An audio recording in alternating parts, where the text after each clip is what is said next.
جس سے بھی تم پکارو سب بہترین نام اسی کے ہیں، اور آپ اپنی آواز میں، اپنی نماز میں آواز نہ بلند کریں اور نہ ہی اسے آہستہ رکھیں، یعنی کہ نماز جو نماز پڑھنے کا طریقہ وہ بتا دیا گیا، نہ اس کو بلند کریں اور نہ ہی اسے آہستہ رکھیں، بلکہ ان دونوں کے درمیان کا راستہ تلاش کریں، یعنی کہ ہلکی آواز جو اپنے کانوں میں آتی ہو۔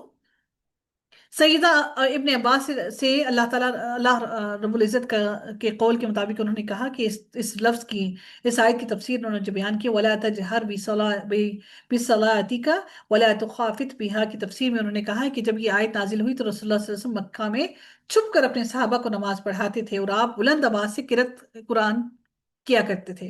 جب مشرکین قرآن سنتے تو قرآن اور اس کے نازل کرنے والے اور اس کو لانے والے کو برا کہتے، تو اللہ رب العزت نے اپنے نبی سے فرمایا اس قدر بلند آواز سے نہ پڑھیں کہ مشرکین آپ کی تلاوت کو برا کہتے ہیں۔ تو اللہ عز جل نے آپ سے یہ فرمایا کہ اس قدر بلند آواز سے نہ پڑھیں کہ مشرکین آپ کی تلاوت سن لیں، اور نہ اتنا آہستہ پڑھیں کہ آپ کے صحابہ بھی اس کو نہ سن سکیں، بلکہ ان دونوں کے درمیان کا راستہ نکالیں جو جہرن اور پوشیدہ کے درمیان کا ہو۔ نماز میں اوس درجے کا لہجہ اختیار کرنے پر اس لیے زور دیا گیا کیونکہ عبادات کا انحصار نہ زور سے بولنے پر ہے اور نہ آہستہ بولنے پر ہے۔ عبادت کی اصل روح اپنے اندر پیدا کرو، یعنی اعتدال سے کام لو۔ ہم کیا کرتے ہیں کہ قرآن کو ایسے اونچا اونچا چیخ چیخ کر تیزی تیزی سے پڑھتے ہیں، اور عجیب و غریب لب و لہجے میں پڑھتے ہیں۔ جتنا اونچا چلائیں گے، جتنا اونچا پڑھیں گے، اتنی ہی بہترین قرأت ہوگی، ایسا نہیں ہوتا۔ ہمارے لہجے کے اندر سختی آ جاتی ہے۔ ایک رات نبی اکرم صلی اللہ علیہ وسلم نے سیدنا ابو بکر صدیق کو بہت ہلکی آواز میں نماز میں قرآن پڑھتے سنا، اور سیدنا عمر فاروق کو بہت اونچی آواز سے۔ آپ صلی اللہ علیہ وسلم نے دونوں سے پوچھا تو سیدنا ابو بکر نے کہا جس سے میں مناجات کر رہا تھا وہ میری آواز سن رہا تھا۔ سیدنا عمر نے جواب دیا میرا مقصد سوتوں کو جگانا اور شیطان کو بھگانا تھا۔ اس پر آپ صلی اللہ علیہ وسلم نے سیدنا ابو بکر سے کہا اپنی آواز تھوڑی سی بلند کرو، اور سیدنا عمر سے کہا کہ اپنی آواز تھوڑی سی پست کرو۔ اللہ رب العزت اگلی آیت میں ارشاد فرماتے ہیں وَقُلِ الْحَمْدُ لِلَّهِ الَّذِي لَمْ يَتَّخِذْ وَلَدًا وَلَمْ يَكُنْ لَهُ شَرِيكٌ فِي الْمُلْكِ وَلَمْ يَكُنْ لَهُ وَلِيٌّ مِّنَ الذُّلِّ وَكَبِّرْهُ تَكْبِيرًا۔ اور آپ کہہ دیں کہ تمام تعریف اس اللہ تعالیٰ کی ہے جس نے نہ اولاد بنائی اور نہ بادشاہت میں اس کا کوئی شریک، بادشاہت میں اس کا نہ ہی کوئی شریک ہے، اور نہ کمزوری کی وجہ سے اس کا کوئی مددگار ہے۔ مددگار کیوں ہوتا ہے؟ جب انسان کمزور ہوتا ہے، اور آپ اس کی بڑائی بیان کریں، خوب بڑائی بیان کریں۔ اللہ تعالیٰ ان تمام چیزوں سے پاک ہے جو یہ اللہ تعالیٰ کے ساتھ منسوب کرتے ہیں۔ اللہ رب العزت کو کسی وسیلے کی ضرورت نہیں، اللہ رب العزت کو کسی ایسی چیز کی ضرورت نہیں کہ جس کا ہم ساتھ لے کر اللہ تعالیٰ کو پکاریں۔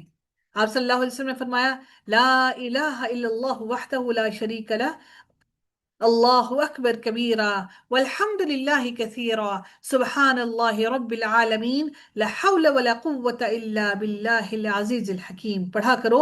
اس نے عرض کیا، ایک جو دیہاتی آیا تھا، اس کی جب نبی صلی اللہ علیہ وسلم کی خدمت میں آیا تو اس نے پوچھا کہ میں کیا پڑھوں، تو نبی صلی اللہ علیہ وسلم سے کہا کہ یہ پڑھو، یہ سارے کلمات تو میرے رب کے لیے ہیں۔ پھر انہوں نے کہا کہ اس نے کہا دیہاتی نے کہ میرے لیے کیا ہے، تو آپ صلی اللہ علیہ وسلم نے فرمایا کہ پڑھا کرو اللہم اغفر لی ورحمنی واہدنی ورزقنی، اے اللہ مجھے معاف فرما اور رحم فرما اور ہدایت عطا فرما اور رزق عطا فرما۔